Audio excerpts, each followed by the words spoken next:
With the community broadcast that dropped on the Battlefield 5 subreddit yesterday, DICE again shoots itself in the foot and squanders any goodwill that it had been earned after Chapter 5's War in the Pacific seemed to have put the shituation that was Chapter 4's Defying the Odds, appropriate name for not defying the chances of DICE fucking up the game with the updates during that time frame. It details things that will be in DICE's favorite four-letter word, soon, 5.2 update that's supposed to drop in December, which means that November will be completely devoid of any game updates. Cue the "ah shit, here we go again" meme as DICE explained upcoming changes to weapon balance and time to kill to make guns less lethal at longer range, which is a slightly less drastic version of the dreaded TTK 2.0 that went live as a really shitty birthday present last year in a hotfix on December 12th, only to be reverted less than a week later on the 18th because of negative reception by the community and fracturing the player base by putting two different playlists in the game. Now, I think that this 5.2 time to kill is actually much better than what we got last year, but given these graphs of how it will take longer to kill in basically all scenarios for the weapons that were outlined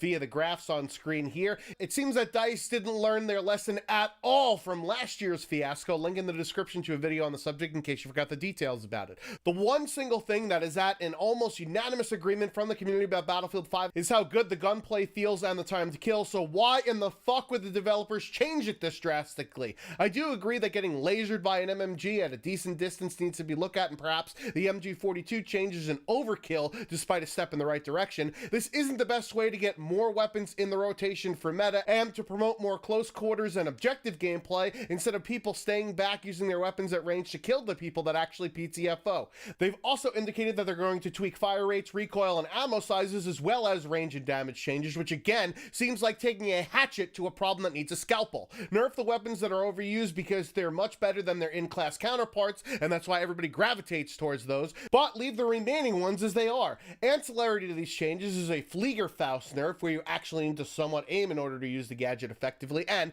updates to tanks to sort of buff them since you need to be more precise, similar to the Fliegerfaust nerf, but AT mines will be more effective at disabling parts while doing less damage overall and allowing 6 mines per player instead of 3 at a time. As if the time to kill changes weren't enough to get a backlash from the community, there's also the asinine idea of enemy acquisition icons, which essentially turns into passive spotting, whereby if you're within 15 meters of an enemy, an icon appears above that enemy player by just looking at them, and within 5 meters, any enemy in your field of view gets the shoot here indicator if the player is fully visible, not obscured by leaning fortifications or other beepity bops in the environment. Much like how shitty of an idea the Fog of War was for the minimap in Black Ops 4, having enemy players appearing for you on your screen without performing an action and with no way for the other player to prevent it from happening doesn't make for a good design concept because fuck flankers, I guess. While I do appreciate the attempt to give a giant fuck you middle finger to campers by putting them on blast when they're hidden in plain sight, this is more likely to get someone like me who rushes around at just out of harm's reach for long enough to make you let your guard down,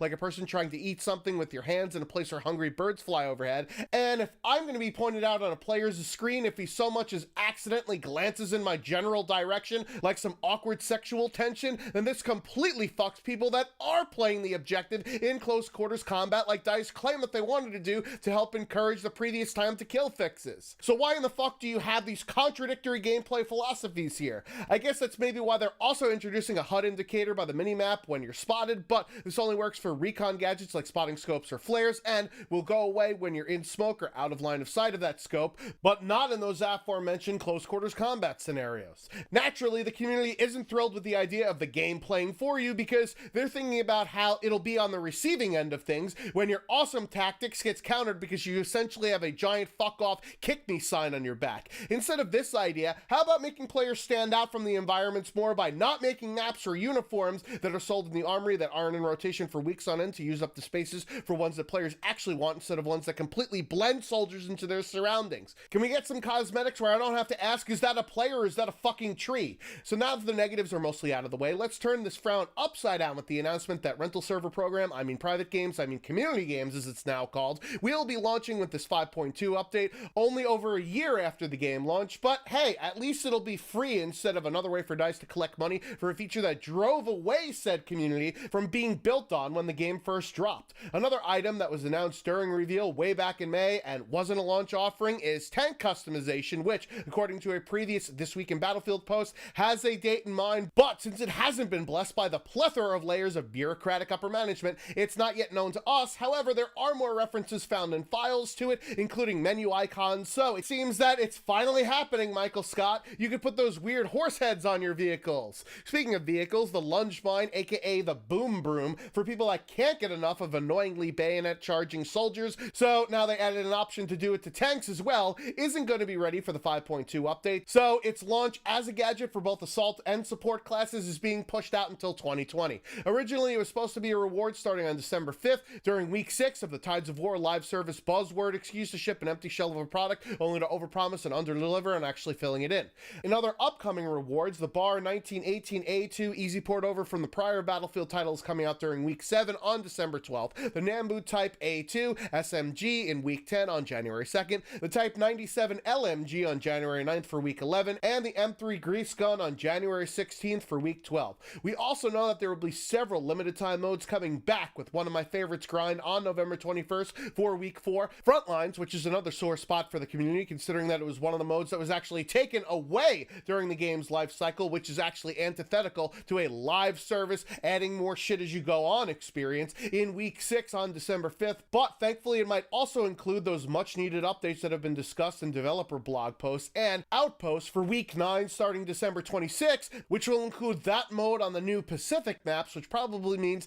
DICE fumbled getting the universally lauded new theater of war into the other limited time mode, so that means that players are going to have to make a choice that they shouldn't have to in deciding on what to play. New maps with old modes or new modes on old maps that's only around for a short time frame. Thanks, DICE. We also know that Wake Island will be dropping in December as outlined in the community broadcast of the modes Breakthrough and Conquest, along with the ones that no true Battlefield player actually wants, Squad Conquest and Team Deathmatch. But according to data mines, the first Tides of War challenge for the map is set in week 7 starting on December 12th, which is a much better birthday present to get as a new map. But does this mean that the patch doing the aforementioned time to kill change will again have history repeat itself exactly 1 year later? I fucking hope not. There are also leaks about a new jungle map that is not present in any of this chapter's Tides of War challenges, which according to game files is called Solomon Islands, and that means that we're getting a 4th Pacific map sometime at the end of January after week 12 is concluded on the 23rd. We don't know what modes it will support yet or any other information except for the possible setting being a jungle. There are, however, some new modes that have been leaked that could be some new limited time ones like Grind and Outposts. There's a 32v32 mode called Invasion that seems to be a combination of Battlefield and another EA game, Command & Conquer, which I'm pretty stoked about the original and Red Alert remaster coming out because it was one of my first online multiplayer games.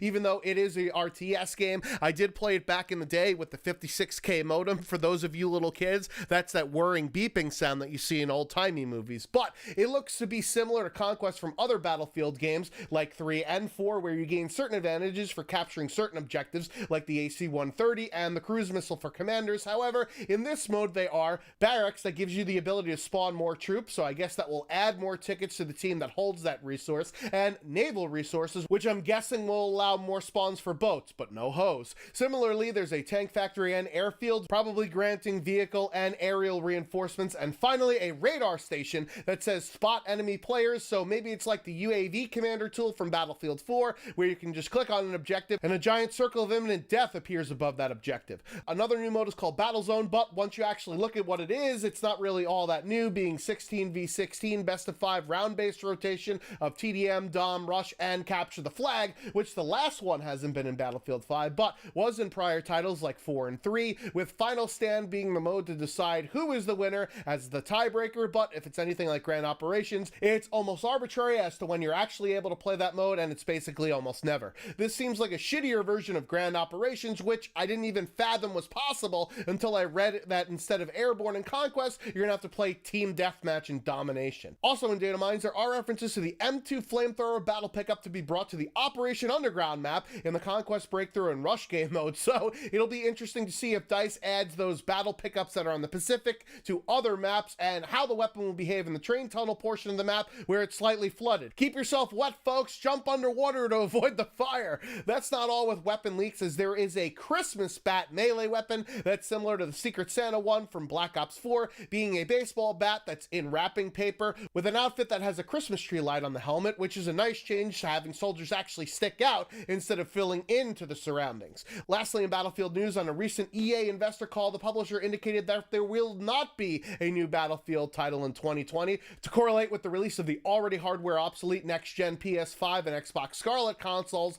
thank fuck. EA wants DICE to focus on the live service part of this game, Battlefield 5, but what they should have done is not force the developers to release a clearly unfinished product during November of 2018 in the first place. I wonder what the effect of the continuous delivery for Battlefield 5 with an extra year will have on Battlefield Next in 2021, which EA CEO Android Wilson confirmed that the future game will also have an as-a-service element to the game, which we've all seen DICE mostly botch up to this point, so I'm not quite as enthusiastic about this extra year with that background in mind. That they're going to have to both juggle delivering new content for Battlefield 5 and making the brand new game. Yes, Tides of War hasn't been the bastion of Borat great success thus far, but it's leagues better than the premium model that required you to pay even more fucking money after you've already bought the goddamn game for $60 and fracturing the community with a similar amount of bugs and problems that needed attention from the developers. The problem is EA needs to give DICE enough time